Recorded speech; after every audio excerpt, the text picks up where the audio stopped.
उपराष्ट्रपति हामिद अंसारी साहब के पिताजी का, उनके वालिद साहब का है, राष्ट्रपति जी का हामिद अंसारी। मुख्तार अंसारी साहब के पीछे उनके वालिद साहब का कब्र है, ठीक उनके बगल में उनके अम्मा का कब्र है, माता जी का, फिर उनके पीछे चचा चाची, मतलब सब घर के लोग हैं इसमें। मुख्तार अंसारी के साथ बिताया हुआ कुछ पल जो आपको याद हो? बहुत याद है साहब। एक जिक्र करें। एक बेटा अपने बाप से मिलता है जैसे छोटा भाई बड़े भाई से मिलता है, उनके अंदर भेदभाव नहीं थे। कस्बा में पैर रखने का जगह नहीं था, जनाजे में चलने का जगह नहीं था। इसमें लोग क्या बताएं, गरीबों के दुख सुख में काम आता था, इससे अधिक कुछ नहीं कह सकते। आप कहाँ से हैं सर? यहीं बगल से। अच्छा, आप बात करते हम देख रहे हैं कि आप भावुक हो रहे हैं। जी, भावुक हो रहे हैं, भावुक हो रहे हैं। मसीहा चला गया, गरीबों का आंस पोंछने वाला कोई नहीं है। हाथ भी कप रहे हैं, आखिर ऐसा क्या नाता था, किस तरीके से आप लोग उन्हें, ये आपकी बॉडी लैंग्वेज, हम लोग जी नहीं पा रहे मैम, आँख से आंसू। इस तरफ आप जो देख पा रहे हैं, हम इस वक्त कालीबाग कब्रिस्तान में हैं और ये कब्रिस्तान जो है ऐतिहासिक कब्रिस्तान है।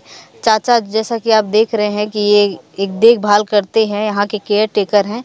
इनसे बात करेंगे आखिर इस ऐतिहासिक जनाजे जो कि ये देख रहे हैं, एक लाइन में जो है 1 2 3 4 5 6 7 8 9 10 11 12 13 14, यहाँ 13 14 जो है कब्र है। और यहाँ पे कौन है, ऐतिहासिक क्यों है, ये बात करेंगे, जानेंगे चाचा से।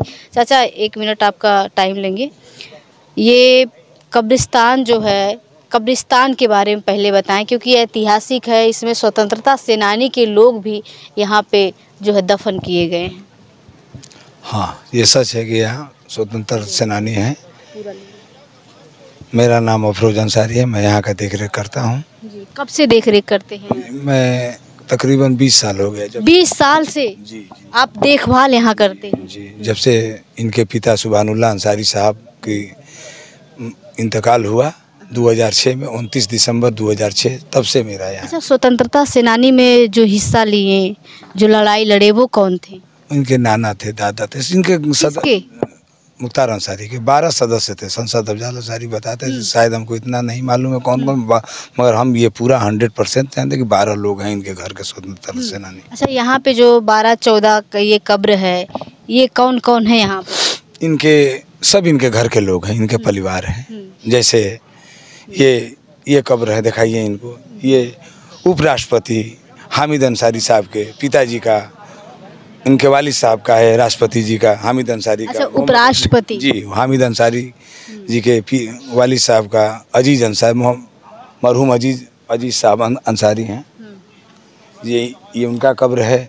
मुख्तार अंसारी साहब के पीछे उनके वालिद साहब का कब्र है, ठीक उनके बगल में उनके अम्मा का कब्र है, माता जी का, फिर उनके पीछे चचा चाची, मतलब सब घर के लोग हैं इसमें। अच्छा, एक ये भी बताया जा रहा था, चाचा इधर खड़े हो जाए, ये भी बताया जा रहा था कि इस तरीके से दफन किया गया है इनको कब्र में कि 20 साल तक अगर कोई जांच करना चाहे तो जांच हो सकती है, उसमें पता चल जाएगा कि आखिर इनकी मौत कैसे हुई। अभी इस विषय में हम नहीं कुछ कह सकते, इसलिए कि हम तो यहाँ रहते हैं।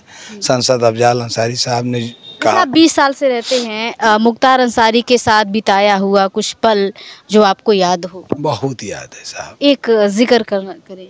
हम एक बार आगरा गए थे, लास्ट मुलाकात आगरा से हुई थी।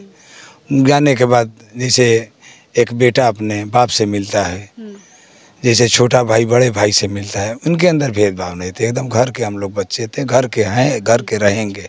वो सब पूरी जिले, पूरे यहाँ के जितने अवाम है, हिंदू मुसलमान, सब उनके घर के हैं, कोई गैर नहीं है, चाहे हिंदू। मतलब ऐसा उनका व्यक्तित्व एकदम उनके परिवार का यही व्यक्तिगत, तभी ना देख नहीं रहेगी, क्योंकि उनके मैयत में, जनाजे में नाम सुनकर कस्बा में पैर रखने का जगह नहीं था, जनाजे में चलने का जगह नहीं था। इसमें लोग क्या बताएं, सारी आप तो मीडिया खुद ही देख रही है। अच्छा, लगभग कितने किलोमीटर की दूरी तक जो है पब्लिक यहाँ पे थी? अरे भैया मत पूछिए, जितना कस्बा है उससे कहीं ज्यादा से दूरी थी।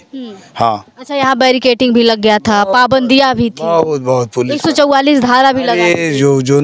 जो सरकार को जो नहीं करना चाहिए था उठा नहीं रखी है।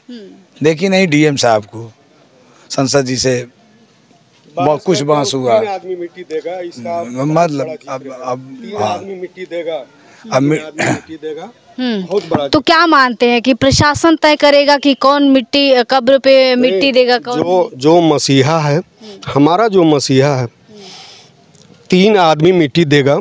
आप जाल अंसारी से डीएम साहब से बात हुई, लेकिन सत्ता शासन की बात है।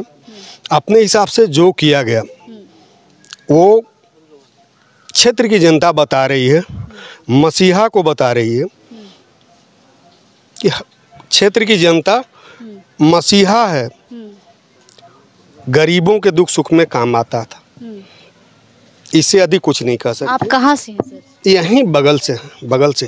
अच्छा, आप बात करते हम देख रहे हैं कि आप भावुक हो रहे हैं। जी, भावुक हो रहे हैं, भावुक हो रहे हैं। मसीहा चला गया, गरीबों का आंस पोंछने वाला कोई नहीं है, अब कोई नहीं है।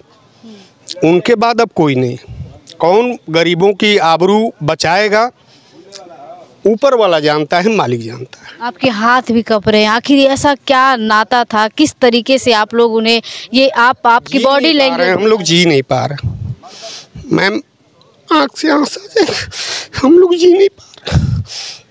ये कैमरे पे आप देख पा रहे हैं कि हम लोग जी नहीं पा रहे। आखिर उनके बाद अब गरीबों का मसीहा, आप लोग का मसीहा, उम्मीदें किससे हैं? अब कोई, अब क्या बता, जो मालिक था चला गया। दुश्मनों का पज्जा मरोड़ने वाला एक ही शख्स था जो आज 20 साल से जेल में था, फिर भी गरीबों की आबरू बचाता था। अब कोई नहीं है, अब कौन बचाएगा हम लोगों की आबरू? लोग कहते थे, अभी सरकारें कह रही हैं कि ये डॉन थे, माफिया थे। वहीं आप देख सकते हैं कि मैं बहुत ज़्यादा क्या ही बात करूं, जिनके आंखों में आंसू आ गए अपने उस मसीहा का नाम लेकर के। देखिए, कैमरा मैन से कहेंगे दिखाएं कि आंसू आ गए, कितने भावुक हो गए, इनके हाथ कँप रहे हैं, बात नहीं कर पा रहे हैं कि आखिर अब हमारे लोगों का मसीहा, हम गरीबों का मसीहा कौन होगा, इनकी जो तकलीफ़ें हैं वो कौन सुनेगा। देखिए, बहुत ज़्यादा क्या ही बात करें, बात बाकी क्या कहेंगे भैया। आप जिस तरीके से कह रहे हैं कि माफिया थे, डॉन थे, सफाया कर दिया। सरकार की सुनियोजित तरीका था, स्वीट पॉइजन दे के मारा गया, एक हत्या थी। इससे अधिक कुछ नहीं कह सकते, ऊपर वाला उसका इंसाफ करेगा, इससे अधिक कुछ नहीं कह सकते। चलिए, बाकी देख ही पा रहे हैं आप लोग कि किस तरीके से बात करते भावुक हो गए, और इससे साफ जाहिर होता है कि मुख्तार अंसारी आखिर माफिया थे या मसीहा थे, ये जनता बता रही है। बाकी सरकारें क्या कह रही हैं, मीडिया में क्या चल रहा है, उससे क्या ही फ़र्क पड़ता है जब इस तरीके से यहाँ पे लोग जो है बता रहे हैं। और बाकी कहेंगे कि ये दिखाना चाहेंगे कि ये कब्र है, और इनके इस तरफ ये जो कब्र है इनके माता जी का है, इस तरफ जो इनके पिताजी का कब्र है, और बाकी एक तार एक लाइन से लगा हुआ है, देख सकते हैं। बाकी इस तरीके से ये ग्राउंड रिपोर्ट है, ये जो मुख्तार अंसारी जी का ये कब्र है। लोग आ रहे हैं यहाँ पे, लगातार मिट्टी देने का काम कर रहे हैं, श्रद्धांजलि अर्पित कर रहे हैं, और कुछ लोगों का मन भी भावुक है। बाकी आप क्या सोचते हैं, अपनी प्रतिक्रिया कमेंट बॉक्स में लिखकर हमें ज़रूर बताएं। शुक्रिया।